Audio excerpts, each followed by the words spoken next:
So yesterday, when I was talking about all of the what was I going to say, the Marvel announcements, and there was also the Wonder Woman and Wonder Man, excuse me, Wonder Man trailer.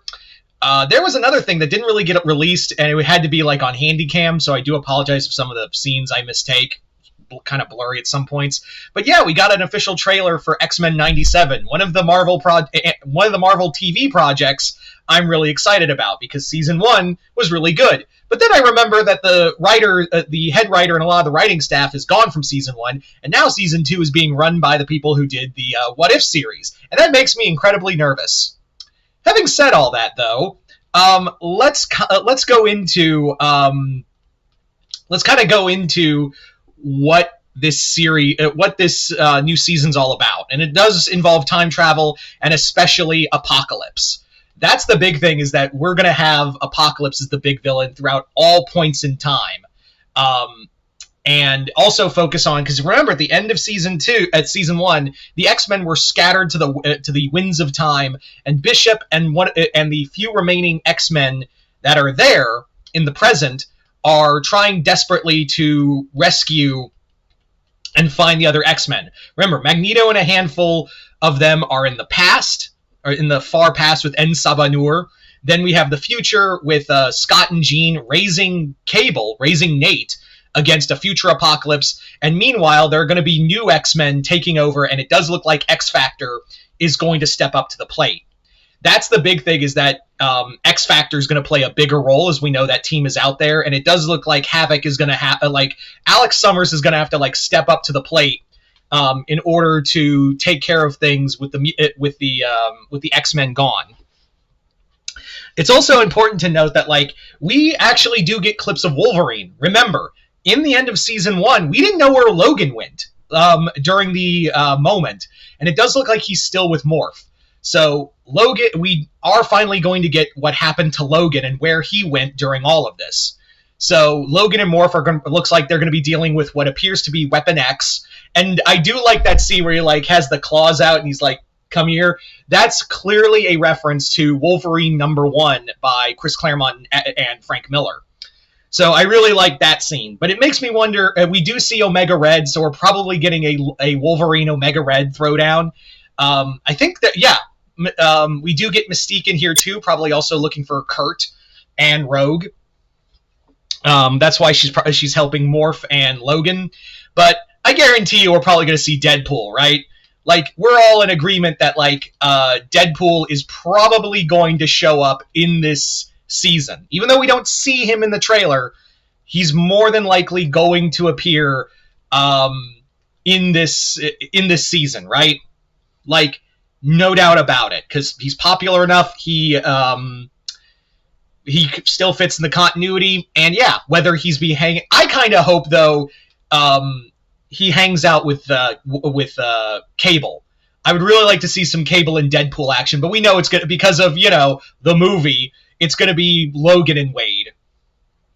Now is again? I'm not saying Deadpool's confirmed, but we could kind of guess Deadpool's going to show up at least for one episode, right? So therein lies the catch. Now, as for other things, we do know Gambit is going to be resurrected as a horseman of Apocalypse, and we already see Archangel all decked out for it. So it makes me wonder. Now again, there was a scene, and I couldn't tell if there were other horsemen there, but we definitely see Archangel, and we do know Gambit's going to be resurrected as a horseman because in the comics he was. So Gambit and Archangel are going to be horsemen. Makes me wonder who the other two will be, but we'll see. As a big fan of this series, and I also really liked how we get to see more of Storm. I love the new costume, by the way. I like Storm's new costume, and how it almost looks like she's going cosmic, which is not too dissimilar from what's going on in the comics right now. Storm is a more cosmic being. She's working for eternity. So it makes sense that Storm is just getting beefed up in the show too. I'm really excited at that thought. and the future stuff. I'm really excited to see what the future stuff with Scott and Jean being able to raise Cable, and work with the Askani tribe. Which, by the way, Mother Askani, for those who don't know, is their daughter. Rachel, the leader of the Askani clan, is a future Rachel Summers. So if they keep that in continuity, then yeah, it's their daughter as well. For those who don't know, Cable was Madeline Pryor's son with Scott, but Rachel is Jean and Scott's biological child. So Rachel and Cable are half siblings. So therein lies the big picture, and maybe we'll get to see more of that. It also makes me wonder if we'll see, since we're dealing with a kind of Age of Apocalypse, it does make me wonder if we're going to see like Strife, the Cable clone. I would not be shocked if we see Strife. If we're going to get like Sugar Man or Dark Beast. Like, this could be a variant, they could be doing a variation in the future episodes of Age of Apocalypse. Who knows? But I kind of do suspect we will be getting Strife in the future parts. Whether that be like as a villain allying with Apocalypse, or as like building him up to be the next villain. And yeah. Or we could even get I don't think we could get Genocide.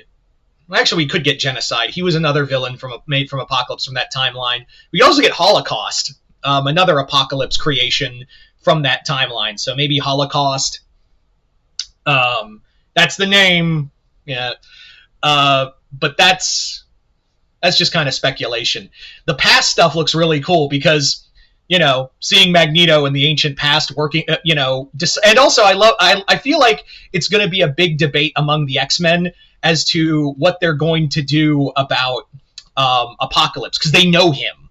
They know what he's going to be capable of. And I'm sure that's going to be a debate among the Magnus and the other X-Men at the moment, because they're just going to be like, do we kill him because we know what he's going to become? Or do they try to change his mind? Or is En Sabanor's influence going to influence them? Because they just went through the ringer because of Humans and everything Bastion did.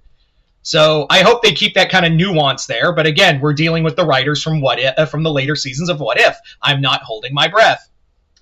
But we'll see. Maybe they'll be better this time around. But until then, yeah.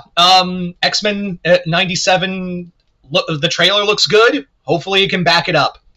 But you guys tell me in the comments below, what do you guys think of if you saw the trailer for X-Men 97, let me know in the comments below what you guys thought of it. Like it, hate it, comment below, let me know. Other than that, hope you all enjoyed this. I'm Mr. Multiverse. I'll see you next time in Multiverse.